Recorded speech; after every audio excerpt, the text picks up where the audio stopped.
જય માતાજી મિત્રો। તો અમે કેટલાક ખાસ પ્રકારના આંબાનું વાવેતર કર્યું છે, જે તમે જોઈ શકો છો।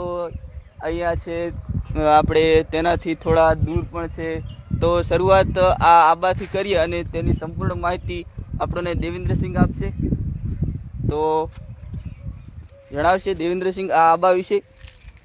તો આ છે આપણે કેસર આંબો, અને જેની કિંમત આપણે 200 રૂપિયામાં લાવ્યો છે। તો આની કેસર કેરી સારામાં સારી, ખાવામાં મીઠી એકદમ હોય છે, અને એનું જે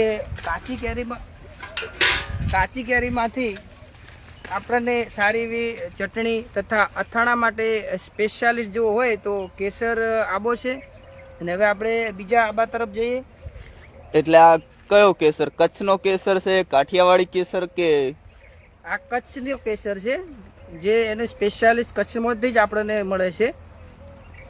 તો મિત્રો હવે આપણે કચ્છના કેસરની વાત થઈ ગઈ, હવે બીજા આંબા વિશે થોડી જાણકારી મેળવીએ। તો ચાલો મિત્રો। આ જોઈએ તો આ આંબો છે, એનું જાત છે લંગડા। આની જાતનું નામ જ છે લંગડા આંબો, ને જે એકદમ નાનો રહેશે, એની ઊંચાઈ ખાસ વધતી નથી, એ માપની ઊંચાઈ રહેશે, ને આ પણ કલમી આંબો જ છે। તો આની કેરી થોડા ગોળ પ્રકારની હોય છે, અને ખાવામાં થોડી કેસરના જેવી જ હોય છે। તો હવે આપણે બીજા, અને આ લંગડો આંબો સામાન્ય રીતે આપણે ક્યાં જોવા મળશે? લંગડો આંબો છે ને, એ મોટા ભાગે જુનાગઢના જે વિસ્તારોમાં છે, આને વધુ પડતી ખેતી થાય છે। તો મિત્રો આપણે થોડી લંગડા આંબા વિશે પણ માહિતી મેળવી, જે આપણે સામાન્ય રીતે આપણને કેરી જો ભાવતી હોય છે, તે આપણે ઉનાળુ સિઝનમાં આપણે એનો ઉપયોગ કરતા હોઈએ છીએ। કાચી કેરી, પાકી કેરી, એમાં વિવિધ પ્રકારની જાતો જે આંબાની આવતી હોય છે। આ છે આપણું એવું, આ છે સીતાફળ છે, જે માતા સીતાનેનું પ્રિય ફળ હતું, અને આ એવું ફળ છે કે જેમાં કોઈ દિવસ કીડા કે આમાં કીડા પડતા નથી, અને ક્યારેય સડતું નથી। એ ફ્રેશ ફળ જ આપણને જોવા મળે છે, અને આ ફળ છે શિયાળાની ઋતુમાં આપણને ખાસ જોવા મળે છે।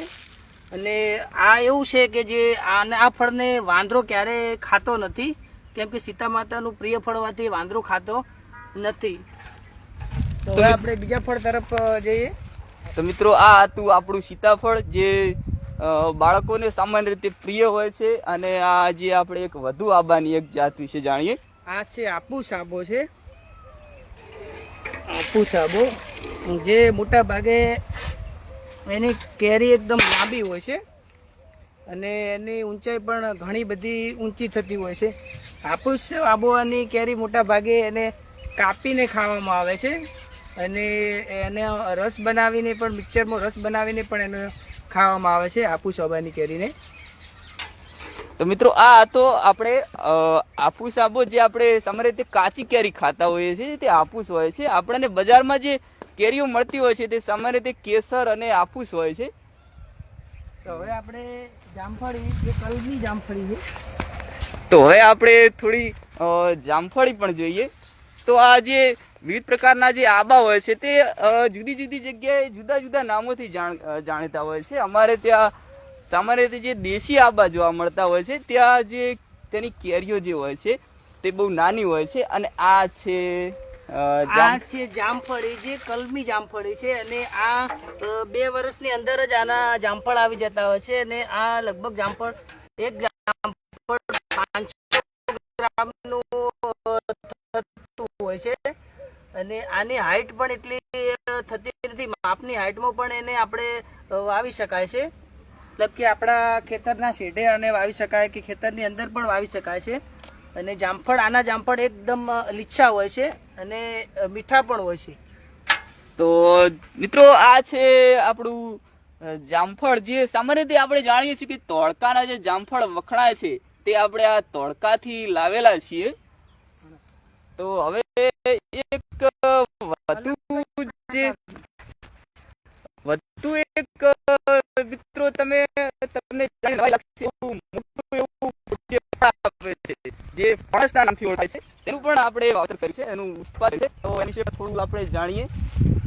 તો ચાલો મિત્રો આગળ વધીએ, આપણે ફણસને જોઈએ। આજુબાજુનું દ્રશ્ય આપણે જોઈ શકાય છે કે લીંબુડીઓ જોવા મળે છે જે અમારે વાડીમાં જ આવેલી છે.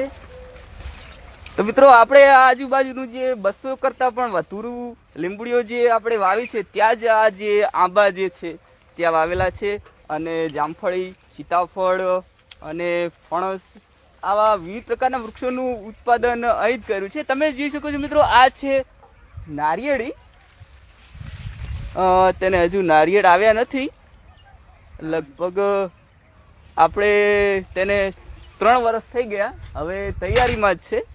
આના પાનમાંથી આપણને સાવરણા કે સાવરણી બનાવવામાં આવે છે, તેમજ એના જે નારિયેળનું પાણી છે એ બીમાર દર્દી માટે એકદમ અમૃત જળ જેવું સાબિત થાય છે.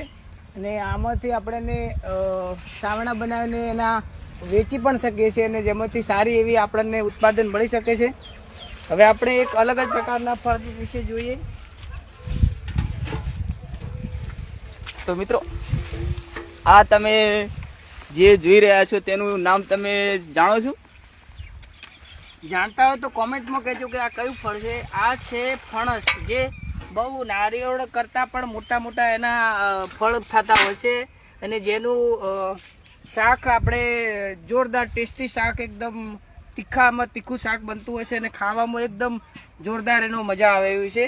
બીજું કે આના ફળ જ્યારે પાકે ત્યારે એના ખાવાની મજા એક અલગ જ આવતી હોય છે. તો આ છે ફણસ, જેને હિન્દીમાં કટહલ તરીકે ઓળખવામાં આવે છે, અને આ ઝાડ લગભગ આ ઝાડ કરતાં પણ મોટું થતું હોય છે. તો મિત્રો, તમે આ જે વૃક્ષ જોઈ રહ્યા છો, છોડ જોઈ રહ્યા છો, તે ફણસનું છે. તે લગભગ આપણે એક ફણસ વધુમાં વધુ લગભગ 20 કિલો સુધીના પણ હોઈ શકે છે, અને આપણે જો એનું બજાર કિંમત જોઈએ તો લગભગ મોંઘા હોય છે. 70 થી 80 રૂપિયા કિલો ફણસ આપણને મળતું હોય છે.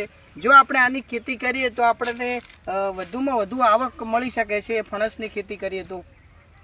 તો મિત્રો, તમે પણ જો આવી આધુનિક ખેતી તરફ હવે વળ્યા હોય તો સારું છે. તમે પણ મિત્રો અમારી જેમ આધુનિક ખેતી કરજો. તો મિત્રો, હવે જે આપણે બાકીના જે વૃક્ષો છે તે આપણે નેક્સ્ટ વિડીયોમાં બતાવીશું, અથવા તો લાઈવ બતાવીશું.